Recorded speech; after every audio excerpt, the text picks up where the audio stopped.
Assalamu alaikum wa rahmatullah. Je ne sais pas si tu le sais ou pas, mais j'aimerais te parler des miracles et des trésors de la prière sur le prophète Mohammed alayhi salatu wassalam, soit la prière simple ou la prière hébraïmique, et comment cette prière constitue une clé très précieuse qui ouvre de nombreux trésors.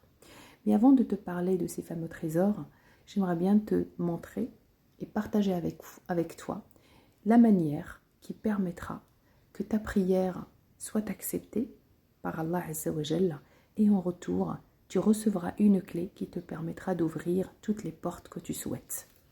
Allah Azza wa Jalla a mis un ordre clair dans le Coran pour tous les croyants, et qui est de faire la prière, donc prier et reverser de la paix sur notre prophète alayhi salatu wassalam.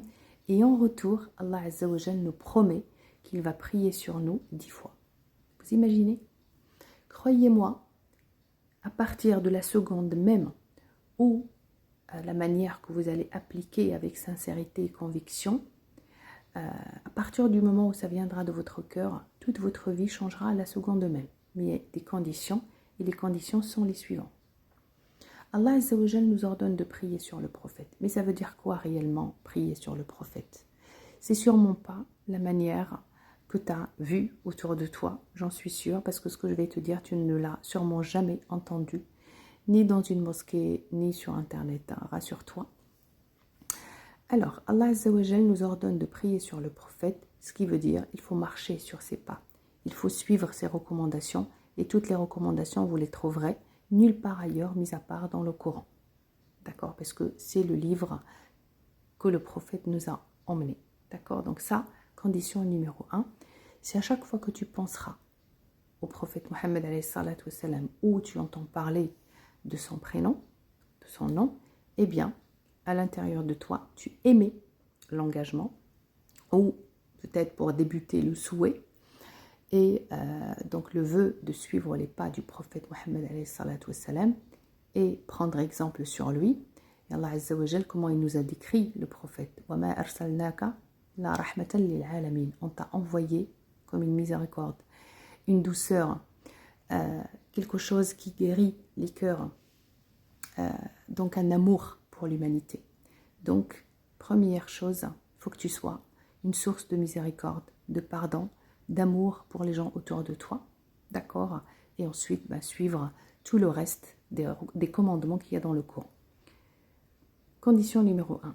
Condition numéro 2, pour que ta prière sur le prophète soit acceptée par Allah Azza wa Jalla et pour qu'il puisse prier sur toi 10 fois par la suite, Allah nous ordonne de faire ou de reverser la paix.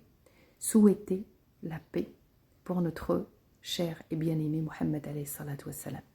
C'est-à-dire, tu vois ce cœur, des profondeurs de ton cœur, il faut que tu ressens cette paix qui émane de tes profondeurs et que tu envoies indirectement à l'âme du prophète Mohammed alayhi salatu wassalam qui n'est pas morte.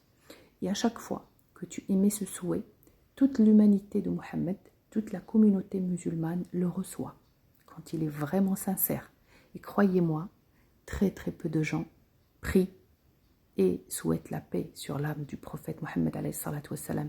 Il n'y a même pas 0,0005% des gens qui savent ce que ça veut dire réellement la prière sur le prophète et qui souhaitent réellement cette paix et cette bénédiction pour lui. Sinon, croyez-moi, il n'aurait aucune guerre dans les pays musulmans. Donc, toi, tu as pour ordre de souhaiter de tout ton cœur et d'espérer la paix sur le prophète. Et donc, ça va se transmettre à l'humanité en entière. Troisième condition, c'est de souhaiter la bénédiction du prophète. Donc, de tout ton cœur et de tout ton esprit, il faut qu'il y ait une synchronisation entre les deux pour que l'énergie sorte et émane de toi. Parce que si tu n'es pas convaincu par ce que je suis en train de te dire, ou tu n'es pas convaincu par l'effet de cette prière, même si tu vas ressentir un sentiment positif, etc., l'énergie ne se dégagera pas, ou l'énergie qui sortira de toi sera tellement faible qu'elle n'aura aucun impact. Il faut que tu sois convaincu, c'est ça qu'on appelle la foi, d'accord? La foi de l'invisible, la confiance et la fait de croire en l'invisible. Ensuite, avoir un sentiment très très fort que ce que tu vas faire va fonctionner. Quand les deux vont être en synchronisation, eh bien, tu vas dégager une énergie qui va aller jusqu'à l'âme du prophète et qui va se déverser ensuite sur l'ensemble de l'humanité. Donc, 3 conditions. Établir le contact avec le prophète en le priant, c'est-à-dire en émettant le souhait ou l'engagement de suivre ses pas, en étant une source de miséricorde, d'amour, de paix, de tolérance et de bienveillance pour tous les gens qui y a autour de toi, puisque c'est le principe et la description du prophète Mohammed numéro 1.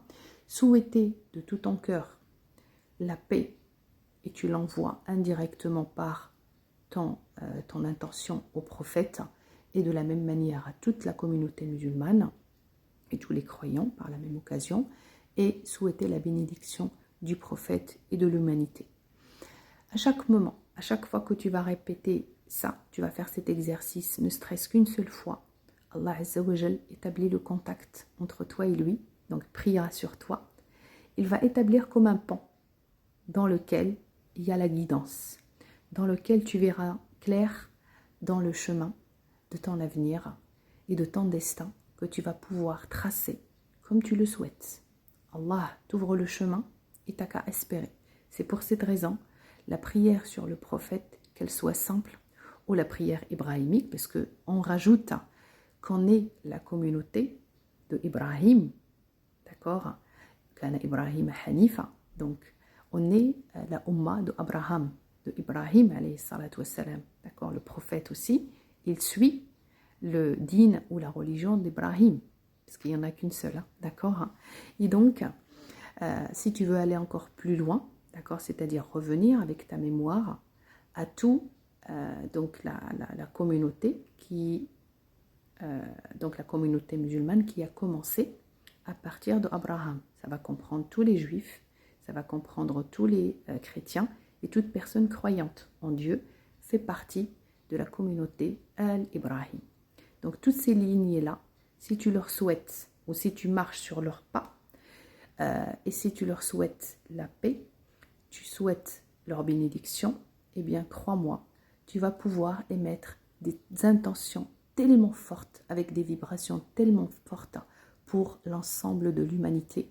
Et crois-moi, ce que tu recevras en retour transformera, à l'instant même où tu goûteras à ce sentiment, toutes les portes s'ouvriront. T'as qu'à tracer et écrire le destin et la vie que tu souhaites. En tout cas, j'espère de tout mon cœur que tu auras le plaisir et l'occasion de tester ce que je te dis, car je suis sûre et certaine que tu reviendras me laisser le commentaire de ta vie. Wassalamu alaikum wa rahmatullah.